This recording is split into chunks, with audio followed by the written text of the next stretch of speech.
आमच्या पिकाची उन्हानं जळून चाललंय पीक. 1 महिना होऊन सरकी लावून पाऊस नाही, काय नाही. सापका शिपका पाऊस पडलेला आहे. त्याच्यावर सरकी लागवड केलेली आम्ही आता काहीच नाही. आमची कापास जळायला लागली. तर तांब्यानं आम्ही पाणी घालायलो, आमच्याकडे पाणी नाही, काय नाही. आमची कोरडवाहू जमीन आहे. आमच्या पिकाची काय परिस्थिती, पाणी पाऊस नाही ना. कापस जळायला लागले तर पाणी नाही झाडायला. झोप येत नाही, काय नाही. किती खर्च केला होता आता यांना? 50,000 गेले असतील. किती एकर शेती तुमची? 2 एकर. मी शेतकरी आहे. माझे पैसे 4 एकर वावर आहे.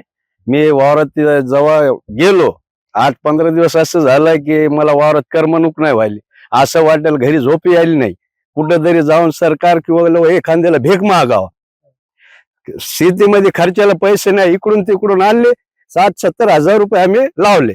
आता पिंकर लावले 2 तास नाही झाले, 2 दिवस नाही झाले की ते जसं तसं दिसायला. समजा सोयाबीन जाळायला, कापूस जाळायला.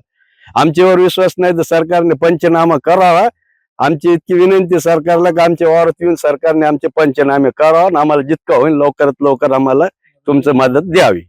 बस आमचं इतकं बोलणं आहे सरकारला.